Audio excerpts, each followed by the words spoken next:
Dobar dan, poštovani gledatelji, i dobrodošli u Kićan podcast. Moj današnji gost je gospodin dr. Miroljub Petrović. Hvala što ste moj gost. Hvala na pozivu, samo ja nisam gospodin, živim na selu, tako da ti si gospodin, živiš u gradu, ja sam seljak čovjek, tako da samo da te malo ispravim. Dobro, eto, znaćemo za sljedeći put. U neki dan čitao sam po portalima, listam po društvenim mrežama i vidim kako je Dodik izjavio da se Republika Srpska mora odcijepiti od Bosne i Hercegovine. Kako vi komentirate tu njegovu izjavu? Jako je važno kada slušamo šta pričaju političari, da znamo jednu maksimu, jedan postulat koji postoji u profesionalnoj politici. A to je da profesionalni političari u njihovom opisu zanimanja je da jedno pričaju, drugo misle, treće rade. Tako da kad slušate da neki političar nešto priča, to, znači, nemojte time da se bavite. To je moj savjet. Znači, gledajte šta on radi na terenu.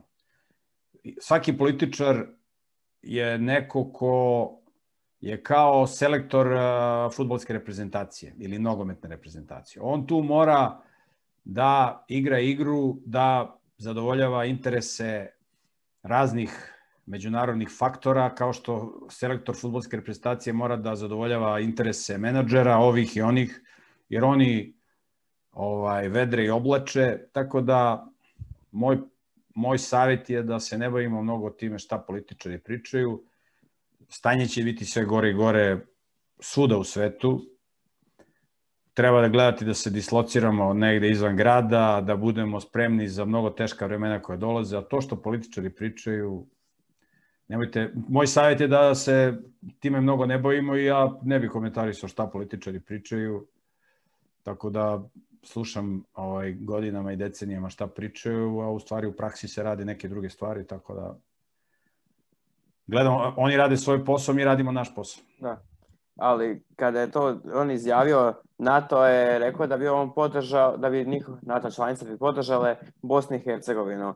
Dok smo vidjeli da neki pojedini političari isto podržavaju tu priču da bi Republika Srbija trebala ući u NATO. Da li je potrebno to Srbiji? Vidi, ja ću ti navesti primjer oko tog podržavanja. Za vreme Drugog svjetskog rata jedini koji su digli ustanak protiv nacističke Nemačke, to su bili vojnici jugoslovenske vojske u otadžbini koje je predvodio general Draža Mihajlović. I oni su bili poznati kao četnici zato što su vodili gerilski rat, jer gerila je kada slabiji ratuje protiv jačega i onda on se krije po šumama i znači gerilski rat. Da. I glavna sila koja je podržavala jugoslovensku vojsku otadžbine, odnosno četnike, bila je Engleska, Velika Britanija, znači koja je bila najjača sila u toj savezničkoj alijansi u kojoj je bila i Amerika, a kada je nacistička Nemačka napala Sovjetski savez 22. juna ili 22.6.1941. onda je i Sovjetski savez stao na stranu te koalicije koju su predvodili i Britanci. Znači, Britanci su podržavali Dražu Mihajlovića, Amerika ga je podržavala. Draža Mihajlović je bio proglašen za ličnost godine, bio je na naslovnoj stranici Time magazina, u Americi su snimali filmove o njegu, pravili su stripove i šta se desilo 43. Kad se videlo da nacistička Nemačka gubi rat, velike sile su sele za sto i promešale karte i odlučili podelit ćemo teritoriju Balkana na ovaj i ovaj način.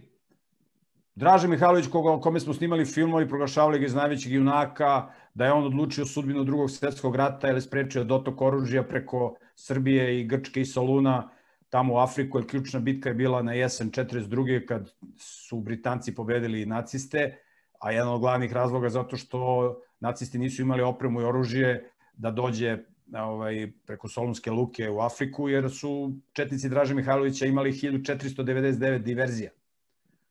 Znači, glavni saveznik im je juče bio Draža Mihajlović, oni sutra odluče da Dražu Mihajlovića puste niz vodu i da naprave jednu državu u kojoj će da vladaju komunisti, koji su do juče bili najgori zlikovci, pljačkaši na čelu sa Josipom Brozom Titom, koji je pljačkao katoličku katedralu sa čuvenim lopovom Ante Topićem Mimorom. I oni naprave takvu ekipu. Znači, to je ovo sad što si ti pitao. NATO će da podržava, to NATO kaže danas. Šta ljudi u NATO stvarno misle, to je nešto što mi ne možemo da uđemo u njihov um.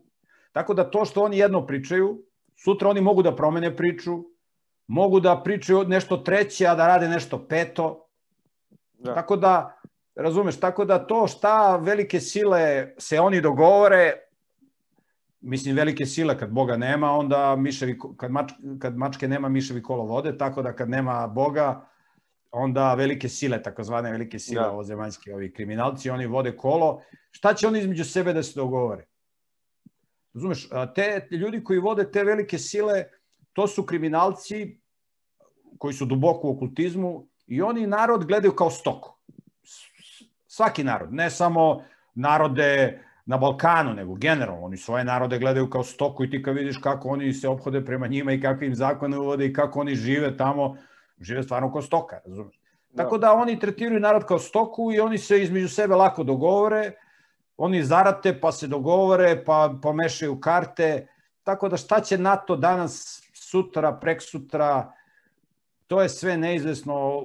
Onaj ko hoće se uzda u NATO i u velike sile, taj će loše da prođe, to je istorija pokazala, možemo se vratiti u istoriju da vidimo kako su velike sile odlučivale, tako da opet ponavljam, to njihova priča, ko hoće u to da se uzda i da tu izvlači neke koristi, neke beneficije, mislim da će grdno da se prevari, nek samo malo analizira prošlost i istoriju da vidi šta se dešavalo. Pa evo, pogledaj ovaj zadnji rat. U zadnjem ratu Amerikanci su podržavali Slobodana Miloševića. I onda su ga pustili niz vodu. Do juče ga podržavaju, sutra ga puste niz vodu. Tako da, to je sve, baviti se politikom, to ti isto ko baviti se fudbalom ili nogometom. Evo ti si imao u Srbiji čuvenog trenera Slavoljuba Muslina. Srbija nije bila na svetskom prvenstvu godinama.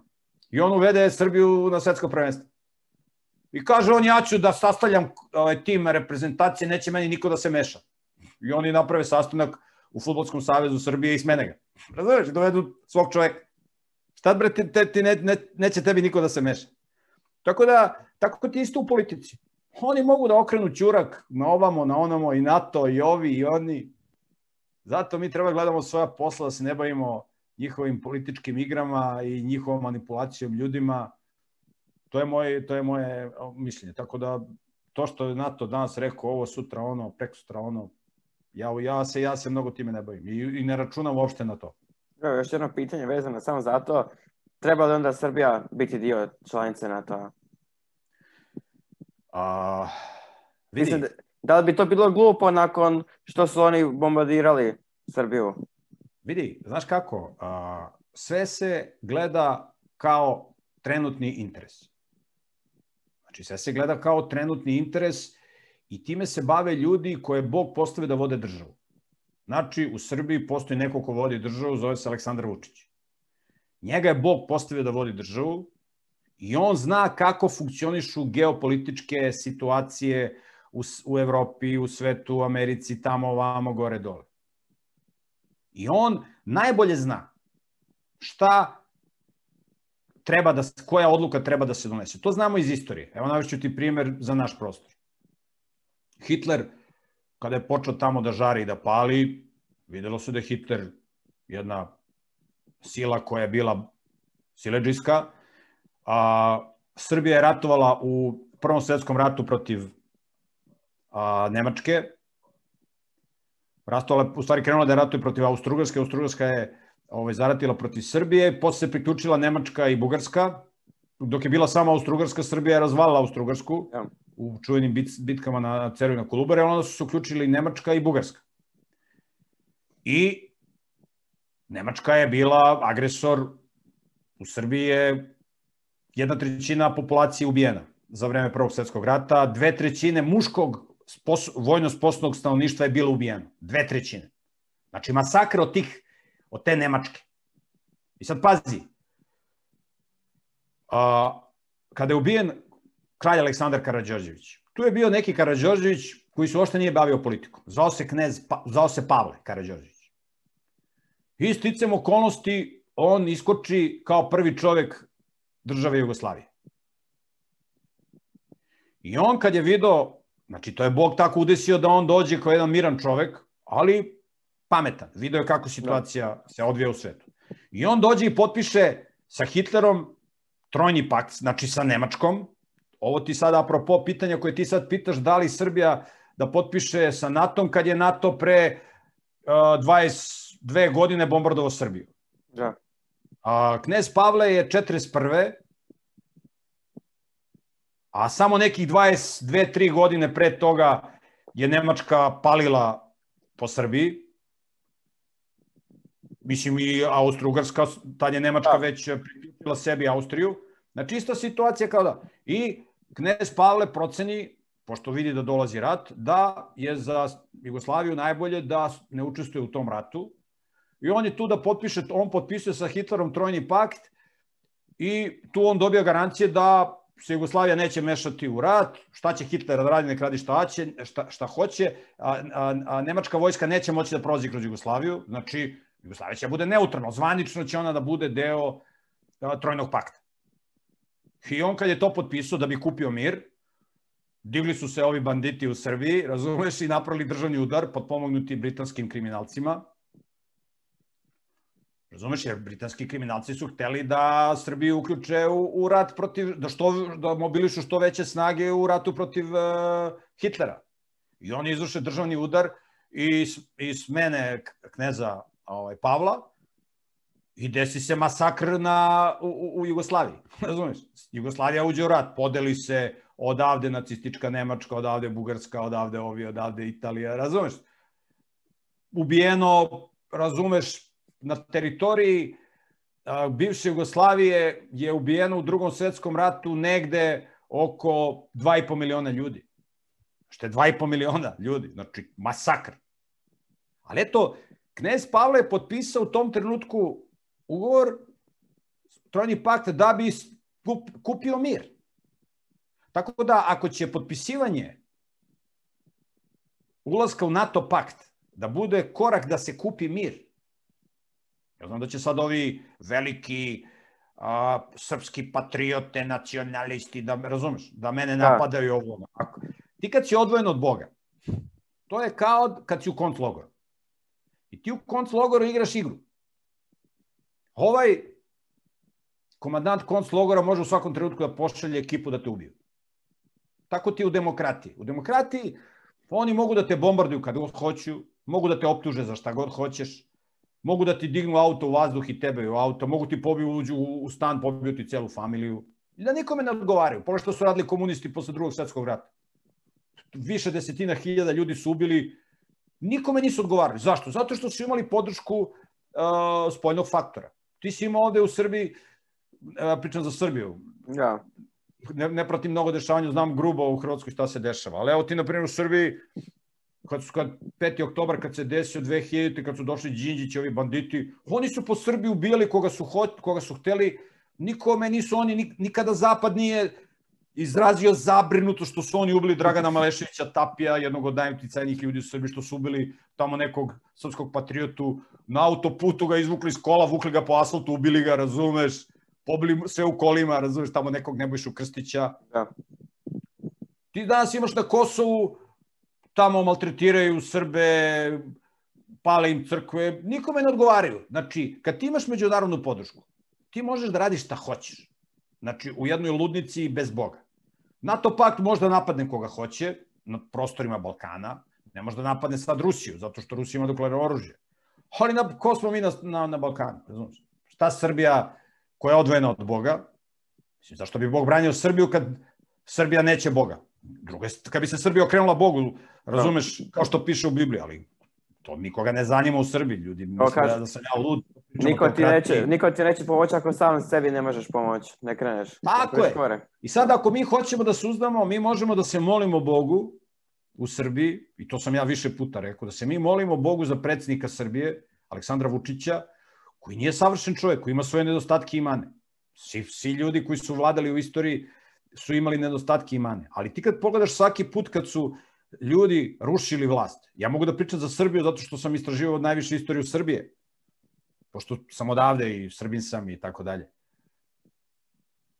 Kad su 1903. izvršili državni udar u Srbiji, srušili Aleksandra Obrenovića, ubili ga, uleteli mu, ubili njega i njegovu ženu, razumeš, takozvani majski prevrat, došli na vlast Karađorđević, nasilno. Za vreme Karađorđevića desilo se 2 strašna genocida nad Srbima, u Prvom svetskom ratu i drugom, gde je zajedno izginulo 3 miliona ljudi.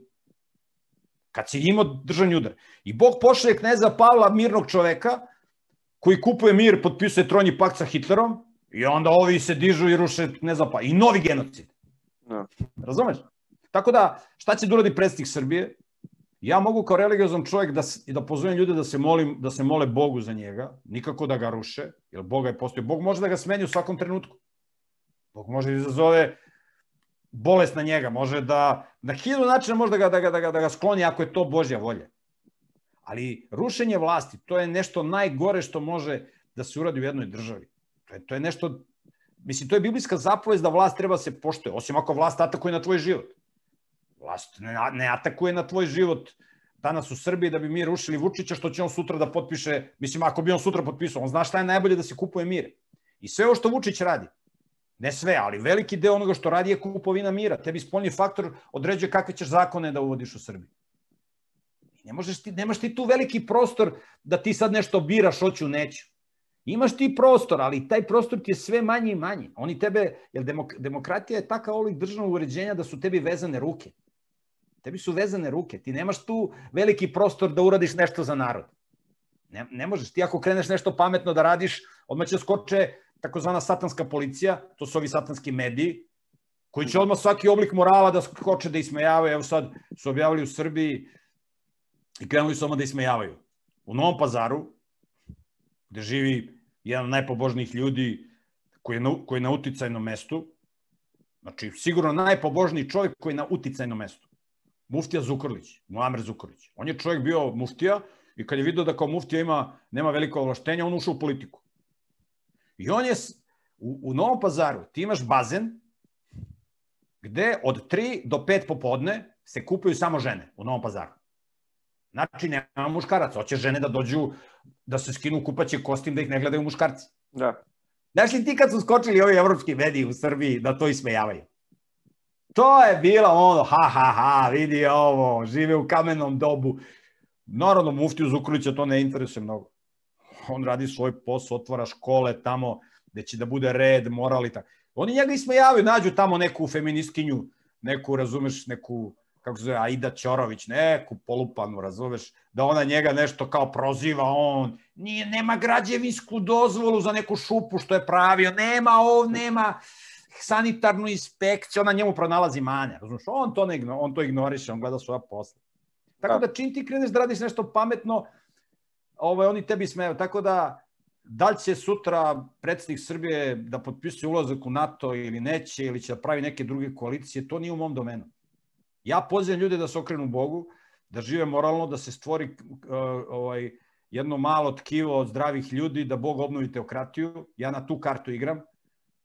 I u isto vreme se molim Bogu, dok je demokratija, da Bog umudri čoveka koji vodi i Srbiju i okolne države, da ne bude rata, da ne budemo izmanipulisani kao u prethodnim vekovima, da mi ratujemo za tuđe interese. Jer kad god su bili ratovi na ovim prostorima, to su bili ratovi za tuđe interese. Razumeš? Ko zna malo istoriju? Evo, malo prije smo spominjali Bosnu i Hercegovinu. Ko je zapravo bio na tom teritoriju još odavno, prije, to još kad pričamo o vremenu prije Turaka, kada su oni naselili to područje, ko su tamo starosjedioci? Pa istorijski lako možeš da vidiš ko je tu živeo. Tu su živeli ljudi koji se u istorijskim dokumentima nazivaju Sloveni. To su ljudi koji nisu oni pokrivali samo ovaj prostor Balkana. Oni su pokrivali Italiju, oni su pokrivali Nemačku današnju, Austriju. Oni su pokrivali Češku, Slovačku, Poljsku, Rusiju, Ukrajinu, Rumuniju, Bugarsku, Moldaviju, Grčku. Skoro cela Evropa je naseljavala je bila naseljena od strane ljudi koje oni nazivaju, koje istorijski dokumenti nazivaju Sloveni. Evo, na primjer, bio je jedan na teritoriji današnje Nemačke, mislim, kogod hoće može istorijski lako da proveri, živeo je jedan čovek koji je bio kralj, zvao se Samo. I postoji čujeno Samovo kraljevstvo u 7. veku na teritoriji Nemačke, današnje Nemačke. Razumeš? Pa je tu bio neki koji je bio sa njim saveznik, zvao se Dervan. Pa ovde na prostorima današnje Dalmacije, današnje Hrvatske, Bosne i Hercegovine, tu su sve živeli ti, kako ih oni zovu, Sloveni. Razumeš? E sad, tu se koriste i neki drugi termini, na primjer za tog Dervana koji je bio tamo u Nemačkoj, pored tog Sama, za njega se kaže da je bio Srbin koji je poreklom, koji pripada slovenskoj populaciji.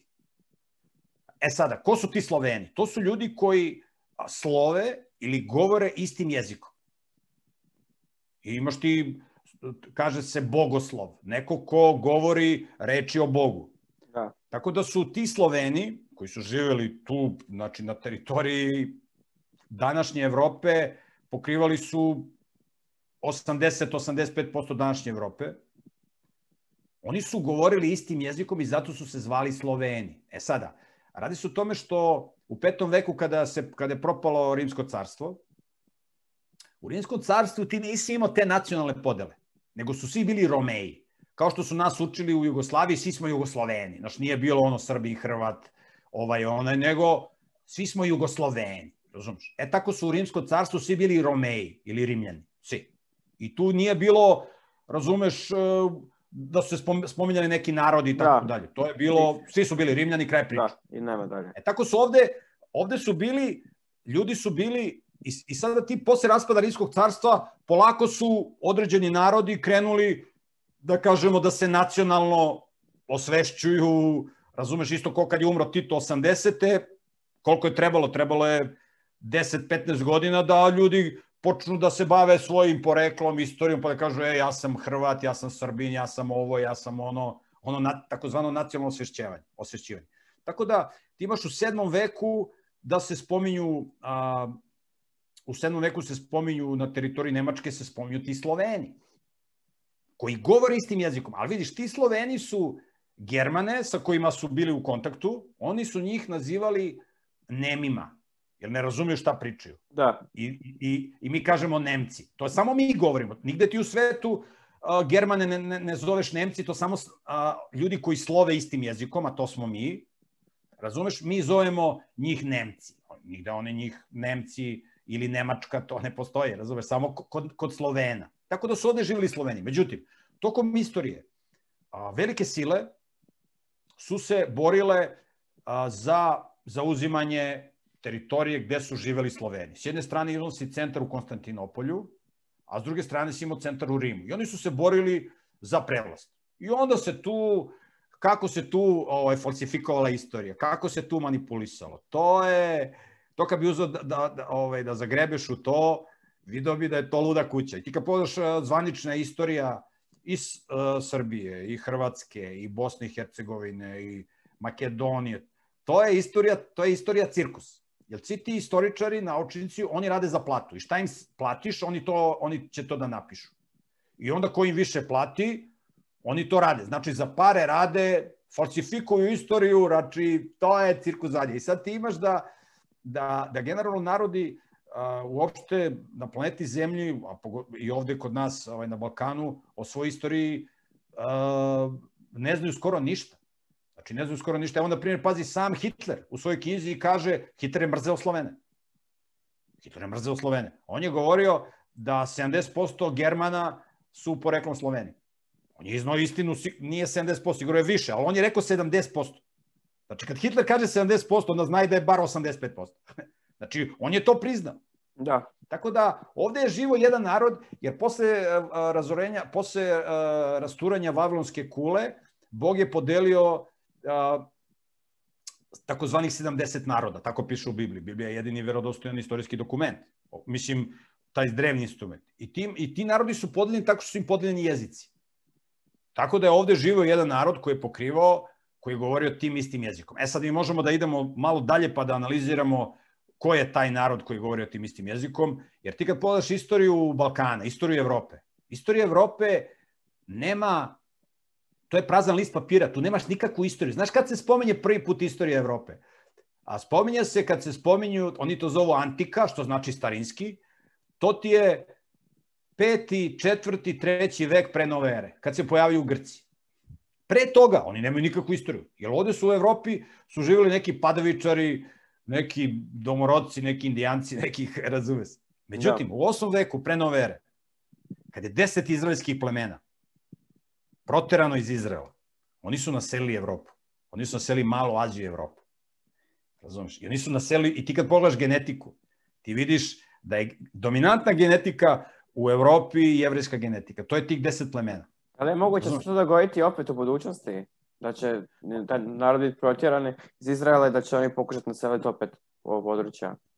Pa ne, taj narod koji je proteran iz Izraela, on će prema biblijskim proročanstvima da se vrati u Izrael, ali samo jedan manji deo koji bude bio svestan svog porekla. I onda ti ovde vidiš istorijski da su ovde na teritoriji bivše Jugoslavije i malo šire živjeli takozvani Iliri. Razumeš? A Iliri, to ti je samo jedno od imena za te koji govore istim jezikom. Oni su potomci tog Ilirija, jednog od 12 sinova Izraeljevih. I to su najbolji ratnici. Iliri, sama reč od Areli znači Božji lav. To su najbolji ratnici su bili ovde. 18 rimskih careva su bili Iliri. A ko su Dinarci? Ko su Iliri. A ko su Dinarci bili? Dinarci su bili, vidiš, čim ti imaš neki naziv koji je geografski. To nije opis naroda. To je opis geografskog lokaliteta. Kao kad kažeš Hercegovci, kao kad kažeš Šumadinci, kao kad kažeš Slavone. Ne postoje Slavonci kao narod. Ne postoji. Da. Razumeš, ne postoje Zagorci kao narod. Istrani kao narod. Razumeš? To je kao kad bi rekao Purgeri. Razumeš, Zagrebčani zovu Purgeri. Razumeš, i sad Purgi, ne postoje Purgeri kao narod. Razumeš, mislim. A Dinarci su ljudi koji su živjeli, znači postoji jedan planinski masiv koji se zove Dinaridi. I sad ljudi koji žive tu zovu ih Dinarci. Razumeš? Ili ko što zovu, ne znam, tamo Šarplaninci, razumeš, živi. Ili po planini, razumeš, ne postoji Hercegovci kao nacija. Razumeš, kao narod, ne postoji. Tako da Dinarci su ljudi koji su živjeli u tom regionu gde su planine Dinaridi, a nije to nikakav narod. Ali, ja kad sam čitao, kažu da narod, kako piše tamo, Dinarci koji su bili, da su imali čak drugačiji oblik lubanja od primjera od Iliraca ili od drugih Slavena koji su bili na tom području živjeli. Da se može točno razlikovati kao lubanja Dinarca i drugog čovjeka. Pa znaš šta, oni objavljuju razne te neke Mickey Mouse studije, isto kao što imaju ove studije o ravnoj zemlji, razumeš, ravnozemljaši.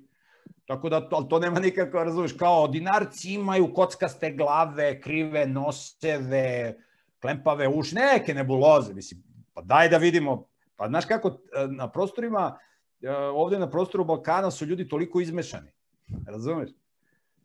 Ljudi su toliko izmešani da ti sad govoriš o nekim Dinarcima, to su Mickey Mouse priče, to nema nikako naučno utemeljenje. I kad pogledaš ko je objavio te studije o tim Dinarcima, to su sve neki ovako lokalni stručnjaci, lokalni filozofi, razumeš, koji veze s naukom nemaju, ali u sve se razumeju, razumeš, i u leteće tanjire, i u svemirske brodove, i u istoriju. I onda, a ova konvencionalna nauka, znaš kako funkcioniše konvencionalna nauka, zvanična nauka? Što je nešto gluplje, to se više promoviše. To iz istorije možemo da vidimo. Naprimjer, da je život nastao iz neživog, to su uzeli iz sumerskih pločica Enuma Eliš, da se spominje voda, bogovi, život nastao od neživog. Pa onda veliki prasak. Veliki prasak, kad je objavljena ta teorija u fizici, naučnici su se smejali. Ali to je bilo dovoljno glupo da se ubaci u fiziku, zato što to je jedan paganski koncept hinduistički, da svemir oduvek postoji. Znači da svemir nije stvoren kao što piše u Bibliji da ga je Bog stvorio. Nego svemir je eksplodirao, pa se širi, pa se skuplja, pa dođe u tačku, pa eksplodira, pa širi, pa se skuplja u tačku. I tako kroz milijarde i milijarde godina. I tako svemir postoji oduvek. Pa onda kad je Wegener izbacio teoriju o kretanju kontinenta tektonske ploče, ljudi su se smejali. Nebulozna teorija, to nema veze s mozgom. Ali je bilo dovoljno glupo da postane zvanična naučna teorija. Pa kad se pojavio Darwin, onaj propali teolog, Razumeš? On je dao neku nebuloznu teoriju, razumeš, o evoluciji. Nije on čak ni verovao mnogo u to, nego dao neku pretpostavku. Oni su jedva dočekali, razumeš, da od toga naprave nauku i koja se danas uči u školama. Tako da, sve te priče, kad ti pogledaš u istoriji, i u svim drugim naukama, nije drugačije ni u medicini, ni u biologiji, ni u paleontologiji. To je da od ljudi prave, sve u funkciji da od ljudi prave majmune, da ljudi budu što gluplji, jer što je čovek gluplji, s njim možeš lakše da manipulišeš. Znači, ne treba da ti sad ljude držiš u lancima, kao nekada, robove, nego ih zaglupiš da budu goveda, da ništa ne znaju, da se kolju između sebe i ti samo dolivaš ulje na vatru da se oni između sebe kolju, da budu što gluplji, a ti profitiraš na njihovoj gluposti. To tako funkcioniš. Pa, to je logično u svakom slučaju. Prije opet da se malo vratim na Bosnu i Hercegovinu i kad smo pričali o njihovom prošlom teritoriju, kakav ona zapravo ima simbol njihova zastava, isto koji i zastava Kosova? Koje su njihove značenja?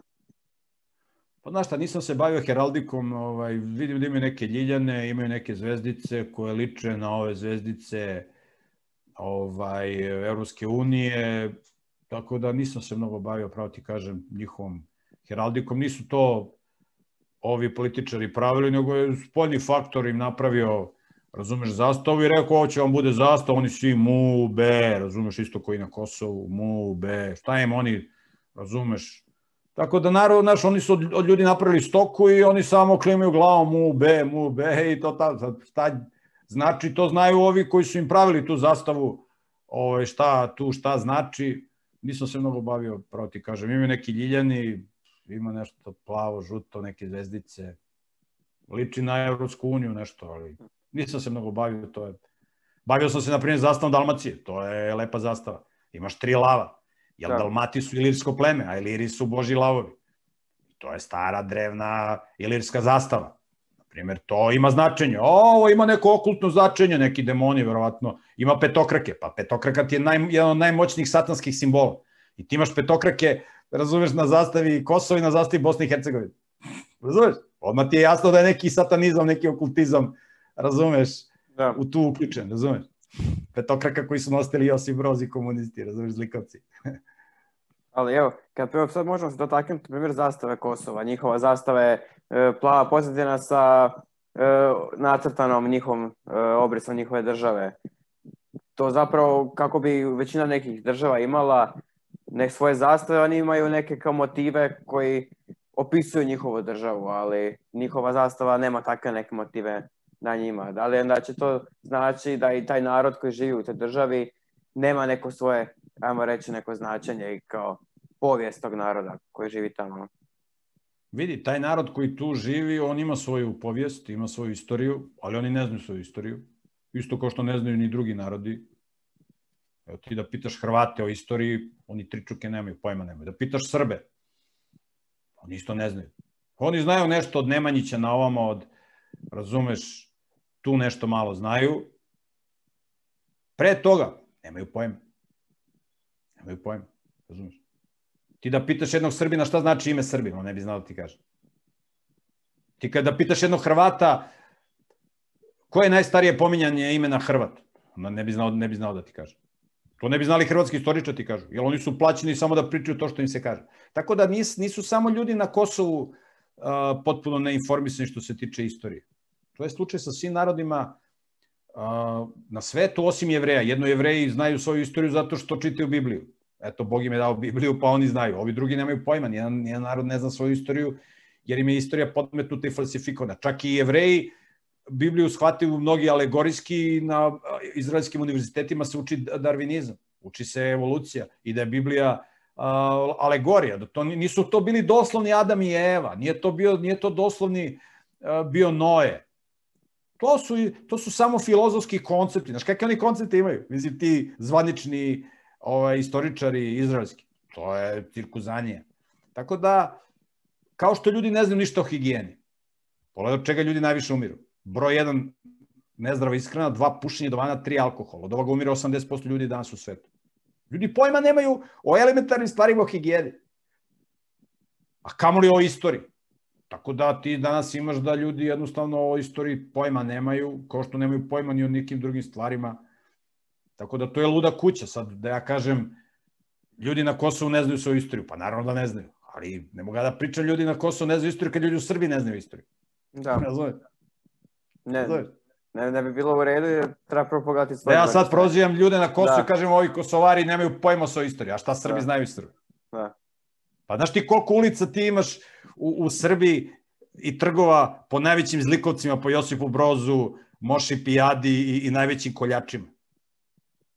Imaš ulice najvećih zlikovaca koji su ubijali ljude, razumeš? Evo kod mene u selu moje selo nije imalo ulicu. Sad su dali mom selu ulicu po jednom zlikovcu iz mog sela koji je bio komunista, koji je izazvao masakr ovde u ovom kraju. Došli Bugari, razumeš, okupirali, bili tamo u nekom, nikog nisu dirali. Došli okupacija, razumeš, došli bugarski vojnici, nasilno mobilisani, briga njih idu oni. I došli komunisti, bacili bombe u tu neku školu gde su spavali bugarski vojnici i pobili, ne znam, 30 bugarskih vojnika. I oni krenu kaznena ekspedicija, pobili nekoliko hiljada ljudi, 36 trudnica su ubili, napravili masakr. Mi smo ovde u ovom selu, ubijena su ovde samo 2 čoveka, zato što je ovde bio neki Bugarin koji se naselio, javio mu, njegova sestra se ovde udala za nekog Srbina i kaže ovde mnogo lepo i on došao, Bugarin, i ovde skupio kuću i naselio se. A bio bugarski graničar. I došli Bugari ovde da ubijaju i on izašao i kaže nema ovde šumcite. Šumcite to su ovi što se kriju u šumi, komunisti, štetočine. Oni tako napadnu Nemce, napadnu Bugare i onda ovi idu ubijaju civile. Razumeš? I sad su ovde kod mene, to sam slučajno na katastru nešto vidio, dali su ulicu, nikog nisu ni pitali u selu, dali ulicu i po tom zlikovcu, po tom komunističkom banditu, narodnom heroju, dali ulicu, razumeš, u selu. Glavna ulica po tom zlikovcu. Znaš koliko imaš ulica u Srbiji koji nosi ime Josip Broz, Maršala, Tita, Moše Pijade, Koče Popovića, od ove pričamo ove firme komunističke po komunističkim imenima, razumeš? Šta mi da pričamo o istoriji, brate, kad su nam ulice najveći koljača i zlikovaca? Razumeš, pa ti na Kosovu ima tu i tamo nekih, ja mislim da na Kosovu nema nijedna komunistička ulica. Imaju oni su ove svoje lokalne zlikovce kojima su dali ulica, ali... Luda kuća, razumeš? Šta mi, o čemu mi da pričamo? Da li su Kosovari pobožniji narod? Pa znaš kako, ti možeš da gledaš tamo gde ima najviše otpora okupaciji, razumeš? Najveći otpor okupacije tamo gde su ti nestabilna područja u svetu. Znači, Srbija, Belorusija, Rusija, Izrael. To su ti 4 tačke gde još uvek se pruža neki otpor. Razumeš? Jer ovi idu da te pregaze, mislim, daleko od toga da je stanje u Srbiji dobro, ali u Srbiji još uvek postoji taj neki otpor i u Belorusiji, u Rusiji, u Izraelu protiv novog svetskog poretka, protiv nemorala, protiv gej parade, ali i ovde moraju da se čine ustupci, razumeš, da moraš da dopustiš gej paradu. Evo u Crnoj Gori juče je bilo prvo venčanje gej partnera u Budvi, razumeš? Ti moraš tako da kupuješ mir, da te satanisti ne bi spalili, da bi imao naklonost da ovo, da ono, razumeš? Pazi, imaš gej paradu u Sarajevu gde žive samo muslimani. Naravno, ne smeju da dođu u Novi Pazar od muftije Zukorlića, razumeš? Dok muftija Zukorlić tamo se nešto bude pitao, tamo neće moći, razumeš, da šetaju. Ali, tako da, Kosovo je okupirana teritorija, Kosovari se ništa ne pitaju. Njima su nametnuti razbojnici ko što je u Jugoslaviji bio nametnuti Josip Broz Tito. Šta se pitali stanovnici Jugoslavije da li hoće Josipa Broza i neće? Šta su je pitali Hrvati da li hoće Antu Pavelića i neće? Ante Pavelić je imao 2% biračkog tela u Hrvatskoj. Najpopularniji političar je bio Stjepan Radić. Njega niko nije pitao, oni dođu, ponude prvo Stjepanu Radiću, on kaže neću, stavimo mi Antu Pavelića. Oni mogu da stave koga hoće, ko im odgovara. Šta se pita hrvatski narod? Ne pita se ništa. Šta se pita kosovski narod na Kosovu? Ne pita se ništa. Oni postoje svoje bandite i aj zdravo. Znaš šta su oni radili? Znaš kako je nastala Kuvajtska država? Kuvajt je južna pokrajina Iraka. Dobro. Koja je bogata naftom. I ovi međunarodni kriminalci kad su videli, razumeš da taj južni deo Iraka je bogat naftom, ta pokrajina se zvala Kuvajt, ko što ne znam sad imaš u Hrvatskoj Slavonija. Ili Dalmacija, deo Hrvatske, ili Hercegovina, deo Bosne i Hercegovine. Da. I dođu međunarodni kriminalci u taj južni deo iračke teritorije. I nađu tamo lokalne bandite i kažu, ej, možemo nešto se dogovorimo, vidi. Mi ćemo da proglasimo da postoji kuvajtska nacija. I mi ćemo ovde da formiramo kuvajtsku državu i onda ćemo tu da radimo posao, malo nafta, ovo, ono, vi ćete imati privilegije, razumeš? Dovešćemo mi naši istoričare da naprave istoriju Kuvajta, ovo. I ovi banditi kažu može. I ovi dođu i okupiraju Kuvajt. I naprave državu. I kad je Saddam Hussein hteo da povrati teritoriju u okviru Iraka, ovi došli iz Rokali ga, razumeš? Znači, oni mogu da rade šta hoće, oni ako odluče da podele, ne znam, na primjer Hrvatsku, da kažu formiramo državu Slavoniju. Dođu, nađu tamo nekog s tamburicom, Slavonca, i kažu, bato, ćeš ti da se izjašnjaš kao Slavonac za pare? Ko hoću, bato, za pare sve može. I oni naprave Slavoniju državu. Slavonci, autohton narod na Balkanu, najveći, onda nađu neke istorijske ličnosti, ne znam, Ljudevit Posavski. Ljudevit Posavski bio Slavonac, razume, i oni napravi istoriju. Ljudi gledaju kako da prežive, razumeš. Oni su od ljudi napravili robove, on će da prihvati da bude Meksikanac, razumeš.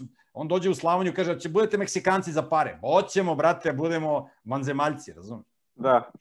I oni postaje kriminalce, nađu bandite i ko sme da im se suprostavi. Ako im se neko suprostavi, oni ga roknu, nijedan svetski medij to neće da izveštava. Znaš, kad su došli novinari u Afganistan, tamo kao imaju neki talibani, nešto se rokaju, razumeš, sa Amerikancima, razumeš. Cirkuska predstava, razumeš. Ovi tamo dovedu 5-6 padavičara, daju im neke automatske puške, nešto sa nekim krpama i slikaju, gleda, talibani, razumeš. I onda cela Amerika drhti od talibana, razumeš. Cirkuska predstava, razumeš. Ja sam znao kad sam bio u Americi, ja pitam neke moje prijatelje Amerikance, rekao, koga se vi Amerikanci najviše bolite? Kaže, najviše se bojimo talibana. Kaže, kriju se tamo po nekim planinama u Afganistanu, ne možemo da ih navatamo. Oni ako se dočepaju nuklearne bombe, mi smo gotovi. Razumiješ? Došli novinari u Afganistan i kao da izveštavaju. Razumiješ? I došli oni tamo i tamo ih sačekali. Dobar dan, izvolite. Evo, kaže, uđite ovdje, gospodo novinara, ovdje u prostoriju. Sad će dođe da vam se obri. Dolazi američki oficir. Kao, dobar dan, izvolite. Pa kao, mi smo došli da izveštavamo šta se dešava u Afganistanu. Kaže, može, izvolite, samo mene pitajte, ja ću sad da vam objasnim. Pa ne, kaže, mi smo da izađemo na teren da vidimo. A ovo, kaže, ne možete idete na teren, tamo nije bezbedno. Imaju ovi talibani. Mene pitajte, ja ću sad da vam kažem. To tako funkcioniše. To ti isto ko korona, razumeš? Ima korona, ljudi umrlo 150 miliona ljudi u svetu. Pazi, nije urađena nijedna obdukcija. Kako znamo da je neko umro od korone kad nije urađena? Pa rekli stručnjaci. Jer korona je mnogo zarazna, nije bezbedno da se rade obdukcije. Znači, treba da veruješ stručnjacima, treba da veruješ američkom oficiru, treba da veruješ ekspertima, razumiješ? To ti je ta priča. I oni dovedu ekipu i šta su mogli ljudi u Hrvatskoj kad su ovi doveli Pavlića, koji je pisno skratili ga za glavu. Ovi dovedu Ramuša Haradina, Hašima Tači, aj pisni ako smeš, skratimo za glavu. I oni postavljaju koga hoće, rade šta hoće. I sad ljudi se lože tu, staju na jednu, drugu, treću, petu stranu. Pa čovjek koji je najviše izmanipulisan u Drugom svetskom ratu, Draža Mihajlović. On je borio se, krvario, šta se nije radio, oni ga prodali komunistima. Pazi, ti Britanci ga prodali komunistima. I komunisti ga na kraju osudili na smrt, isekli ga sekirama na komade. Isekli ga, ima slika objavljena. Razumeš? Ti ratuješ za nečiju stranu, za stranu nekih kriminalaca, oni te sutra izdaju. Ne treba imati posla s kriminalcima. I biblijska zapovest je da Božji narod ne ulazi u saveze ni sa hakim, u nikakve saveze ne ulazi sa okolnim narodima. Znači, čovek koji je pobožan, koji je moralan, on ne treba da ulazi u nikakve saveze sa drugim nezabožačkim narodima. Drugo je sad kad ti imaš nezabožačke države na Balkanu i sad knez Pavle potpiše trojni pakt da bi kupio mir. To je opravdano i očigledno. I opravdano i korektno. Razumeš? Da. Recite mi, šta mislite to što će Hrvatska imati na kovanici eura Nikolu Teslu? Mnogi to osuđuju, neki to, kako kažem, podržavaju. Čiji on zapravo, da li on bio Srbin, da li on bio Hrvat, ko bi ga trebao zapravo prisvojiti? Čemu je problem? Da se mi bavimo pitanjem ko će da bude na kovanici u Hrvatskoj ili u Srbiji, to je potpuno nebitno pitanje. Bitno je pitanje da ti taj novac nećeš moći da koristiš kogoda je tu, da li će da bude Tesla, da li će da bude Bruce Lee, da li će da bude Ban Jelačić ili ne znam neko peti, ti taj novac nećeš moći da koristiš ako nisi vakcinisan. Razumeš? Ti ako ne prihvatiš novi svjetski poredak, razumeš? Ljudi se bave nebitnim stvarima ko će da bude na toj novčanici. Ono što je bitno to je da ta novčanica bez pokrića. Taj novac koji će da bude, to je novac koji nema pokrića. To je novac koji nema vrednost. Oni mogu da ga štampaju u neograničenim količinama, on nema zlatno pokriće. To je novac koji će da se koristi da se s ljudima manipuliše. Razumeš? To je kao kad bismo se mi bavili brabonjcima. Znaš šta su brabonjci? To je izmet od životinja. I sad mi se bavimo brabonjcima od ovce, od koze, od krave, od ne znam, razumeš? To je bezvredno. Mi treba se osposobljavamo da ne zavisimo od sistema. Ako mi budemo zavisili od novca, mi smo ugasili. Onda će sa nama da se ucenjuje. Mi moramo se osposobimo da budemo gerila, da možemo da preživimo u prirodi, da koristimo novac dok možemo da koristimo. Kog će oni da stave? Oni mogu da stave koga hoće, neće oni nas mnogo da pitaju.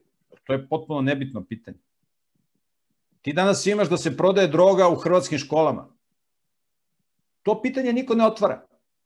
Ti imaš da u Hrvatskoj ljudi umiru, bar 15 ljudi dnevno umre od bolesti srca, a 4-5 ljudi umre od raka. Svaki dan. To niko ne spominje. Ti imaš maloletničku delikvenciju svaki dan. Ti imaš razbojništvo svaki dan, pljačke. To niko ne spominje. Oni se bave pitanjima ko će bude oni u medijima, tim dirigovanim goveđim medijima, oni se bave ko će biti, razumeš. Prvo, Nikola Tesla je bio okultista. Razumeš? On nije bio nikakav primer što se morala tiče, da njega sad neko veliča. Što se mene tiče. Ti stavljaš, razumeš, ti stavljaš Nikolu Tesla, koji je najverovatnije bio povezan s demonima koji su ga nadahnjivali da pravi ta takozvana naučna otkrića. Pa bolje da ništa nije otkrio. Jer ta nauka koju on razvio i taj transformator i tako dalje, to je sve u funkciji manipulacije ljudima. Što se nauka više razvije, to će sa ljudima više da se manipuliše. Za šta se koristi najviše internet? Za gledanje pornografije. Ubedljivo. Razumeš? Niko neće da se bavi ko su junaci u istoriji, ne znam, Hrvatske da stave, razumeš, Kamila Breslera, čuvenog junaka, koji je bio diplomata, koji je bio visoko pozicioniran u vladi nezavisne države Hrvatske i koristio svoj uticaj da spašava ljude iz kontlogora. Niko neće, 99,99% ljudi u Hrvatskoj nije čulo ko je Kamilo Bresler. Čuveni Hrvat, junak. Ili Dragica Habazin, koja je bila u Crvenom krstu i koja je išla na prvu liniju fronta da spašava decu koja su umirala od gladi u konclogorima. Niko neće da spomene, za te ljude niko nije čuo. To su junaci o kojima bi trebalo u Hrvatskoj se priča. A ne ti pričaš o okultisti Nikoli Tesli, koji je tamo nešto prizivao demone i bleja u Americi, razumeš, nije se nikad ženio, razumeš? Razumeš? Da li onda treba doktor Franjo Tuđman biti na kovanici? Pa da li je on nešto da li je Franjo Tuđman nešto zadužio Hrvatsku? Postojiš pitanje. Da li se živjelo bolje pre Franje Tuđmana ili posle Franje Tuđmana? Pitaj hrvatske borce koji su učestvovali u tom ratu koji je vodio Franjo Tuđman. Pitaj te hrvatske borce. Sad kad bi se vratili u 90. godinu, da li bi ponovo ratovali za ovo što su dobili? Hrvatski borci su jako razočarani, jer su videli da to što su oni ratovali, da to nije, da je to prevara. Neće ti to reći samo hrvatski borci, to će ti reći i srpski borci, i muslimanski borci. Ali zašto će oni to reći? Pa zato što ne znaju istoriju. Oni da znaju istoriju. Pogledaj posle Prvog svjetskog rata kako su Srbija pobedila u Prvom svjetskom. Kakav je to pobeda, razumeš, 2/3 vojno sposobnog muškog stanovništva ubijeno. Kakva je to pobeda? 1/3 stanovništva spaljena. A da ne pričam koliko je bilo osakaćenih i teško povređenih. Najveća junakinja, jedna od najvećih junakinja Prvog svjetskog rata, Milunka Savić je čistila haustore u Beogradu. Pole kako se država ophodila prema ratnicima. Tako se isto danas Hrvatska država ophodi prema svojim ratnicima, prema svojim borcima. Ne samo što nemaju neke finansijske privilegije ovo ono. Pole kakvi su zakoni. Ti danas imaš fiskalne kase na hrvatskim pijacama. Ti da bi napravio kuću u Hrvatskoj, treba da uložiš 20.000 evra da platiš 17 komisija koje će da izađu da te reketiraju. Jesu za to ljudi ratovali u ime Franje Tuđmana. Tako da Franjo Tuđman je jedan bandit preko koga su međunarodni teroristi unazadili Hrvatsku. Znači Hrvatska nije uopšte profitirala u ratu, kao što nije profitirala ni jedna strana koja je ratovala. Razumeš, u svim tim ratovima ti ne možeš da profitiraš, ti možeš samo da izgubiš. Jer to su ratovi za tuđe interese. Hrvati su danas robovi bandita iz Evropske unije. Razumeš, došli su, pokupovali su sve po Hrvatskoj i zapošljavaju Hrvate da rade kao robovi u njihovim fabrikama. A iselilo se 500.000 Hrvata se iselilo iz Hrvatske. Razumeš? Kako je to moguće kad je bio referendum za ulazak u Evropsku uniju u Republici Hrvatskoj, manje od 50% ljudi je glasalo za ulazak u Evropsku uniju. Znači da bi se ušlo trebalo biti više od 50%, ali ipak je na kraju Hrvatska ušla u Evropsku uniju, iako je bio referendum gdje se pitalo građane da li oni žele ili ne žele. Iako građani nisu to odabrali većinom. Referendum je samo cirkuska predstava. U Crnoj Gori nisu ni pravili referendum kad su htjeli da Crna Gora ulazi u NATO. Iako se zna da više od 80% ljudi u Crnoj Gori je protiv ulaska Crne Gore u NATO. Oni su u Skupštini doneli da ulaze. Pogledaj u Makedoniji šta je bilo, razumeš, tamo onaj referendum izašlo 33% ljudi. Razumeš? Ne, oni kupe poslanike ove opozicije da glasaju i oni to skarabuđe, čisto da ima neku formu, razumeš? Šta se narod pita u Hrvatskoj? Narod u Hrvatskoj se ne pita ništa. Jer ti kroz demokratiju ne možeš ništa pametno da postigneš u državi. Demokratija je lopovski oblik državnog uređenja gde se narod pljačka i gazi. A gde kriminalci, razumeš, drpaju pare i misle da će budu srećni sa parama. Ti kad pogledaš te ljude koji kontrolišu financije u Hrvatskoj, to su sve ljudi koji nemaju porodicu ili imaju neke zle žene, neku tunjavu decu, neke grbave, kilave, razumeš, slinave, razumeš? I oni misle da će time što imaju pare voze jahte. Žabe ti voziš jahtu kad se voziš sam na toj jahti, prijatelj. Imaš neku ženu koja je tu zbog para, imaš decu, neku tunjavu, drogiranu, ako imaš uopšte i decu. Razumeš? I on kao, a njegovi mediji ga prikazuju, on je srećan, vozi jahtu. Vozi jahtu. Kako ti to srećan, voziš jahtu, brat? Pa to malo dete tu kupiš, to se mala deca igraju, to se vidi da ti ljudi nisu odrasli. Dete kad je malo, ono vozi autiće i ovo ono. Čovjek kad poraste, ako poraste, onda on se bavi time da stvara nešto što je duhovno. Jer čovjek može da bude srećan samo ako duhovno raste. Stvaraš dobre ljude, ulažeš u nešto uzvišeno, u nešto moralno. Pomažeš, učestvuješ sa Bogom u projektu stvaranja dobrih ljudi. Ali demokratija, to ti razumeš. Ti krimosi, razumeš, oni su uspešni, tajkuni. To su najveći nesrećnici, najveći mučenici. Razumeš, sutra od njih treba staviti u crkveni kalendar kao veliko mučenike. Tako da ne možeš ti da tražiš sreću u demokratiji. I Hrvatska nije dobila sreću u demokratiji kao ni jedna država na svetu što nije srećna. Što manje demokratije, to imaš više sreće. Više porodice jake, više morala. Šta je Hrvatska i sad Franjo Tuđman? Franjo Tuđman je bio jedan kriminalac, jedan bandit. On prvo nije ni Hrvat, samo njegovo prezime Tuđman pokazuje da je on pripadnik nekog stranog naroda. Da li je on bio možda i Jevrej? Molim? Da li je on bio možda i Jevrej? Ma kakav Jevrej? On je Tuđman neki, on je verovatno neki, ko zna odakle, tamo negde možda od tih Germana ili tako nekle, ko zna odakle on došao, jer on nema svoje, ti sad uzmeš da analiziraš njegovo poreklo. To se kaže u Crnoj Gori Tankolozovići, tanka loza. On nema svoje poreklo, ti sad njega da pitaš, daj mi, reci mi 10 pasova, njegov otac, djed, prađed, čukunđe, 10. Ne, to se zna možda do djeda, prađeda, komu je posle bio, nemaju pojma, razumeš? Ko zna ko ih je pravio i to, razumeš? To su ništa ljudi, to se zovu Tankolozovići. Ali oni su isto kao Josip Broz Tito, Tankolozović, njegovo poreklo se ne zna, kao rođen u Kumrovcu, ovo, ono.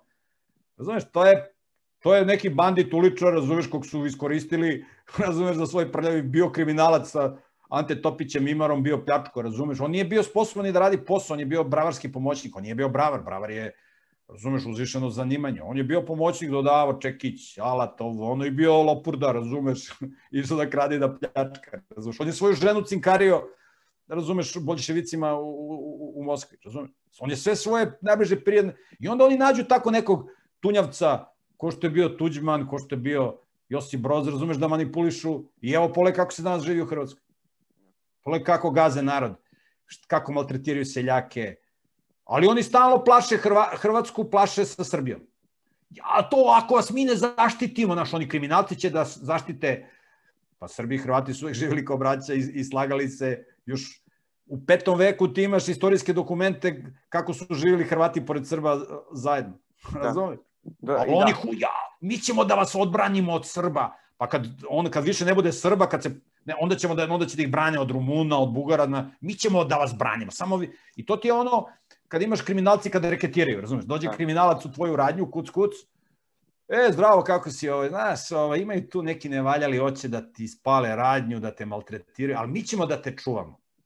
Ti ćeš znamo da plaćaš mesečno 500 evra i mi ćemo da te čuvamo od tih kriminalaca, mi ćemo te čuvamo od korone, od četnika, od ovih, mi ćemo te čuvamo, ti nama 500 evrića mesečno i nema ništa da brineš, samo nama 500 evrića, razumiješ? I oni tako izmisle nekog neprijatelja i oni te čuvaju, ti njima plaćaš što oni tebe čuvaju, to se zove reket.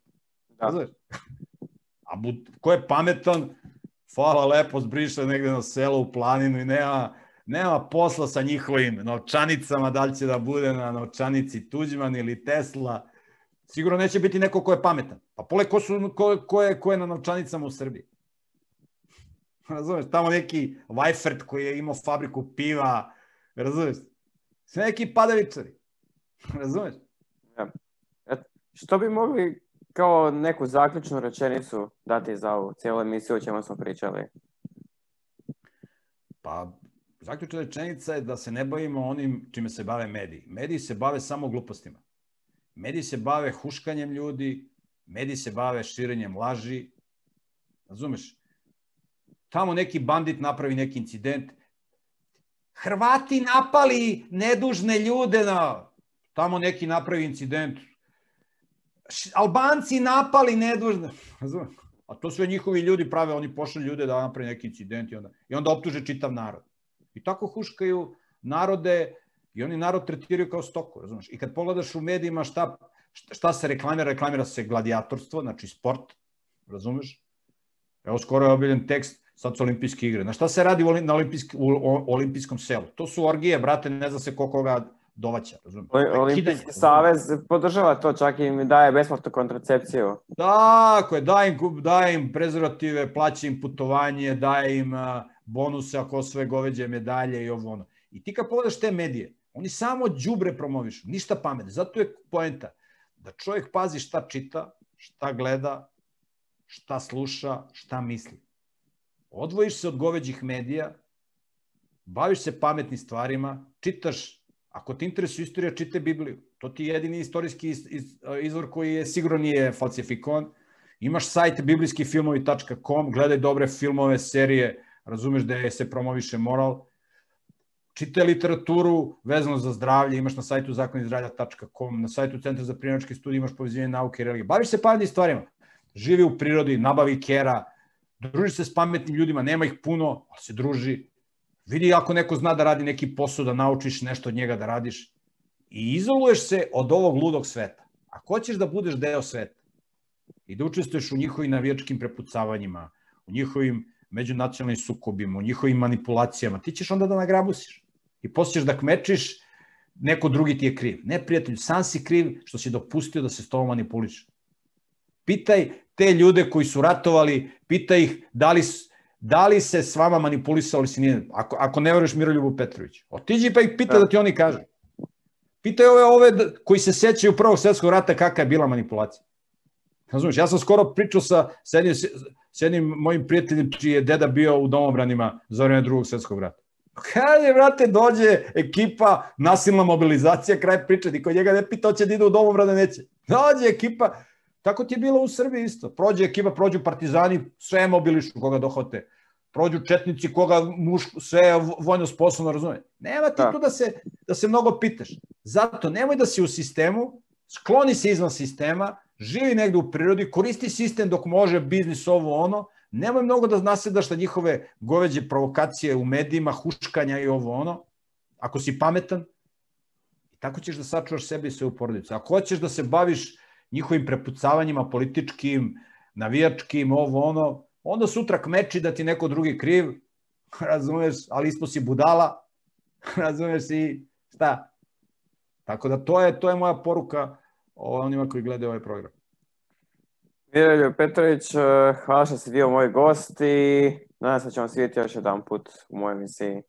Hvala tebi na pozivu i na konstruktivnom dijalogu. Pozdrav za sve koji gledaju tvoj YouTube kanal. Eto, poštovani gledatelji, hvala što ste bili i odvojili vrijeme za ovu pametnu emisiju. Ostanite dalje uz moj kanal, pratite rad moj i gospodina Miroljuba Petrovića, to jest seljaka, kako kaže za sve, Miroljuba Petrovića. I... Domaćin, to se kaže ovako domaćin, znači koji živi. Domaćina.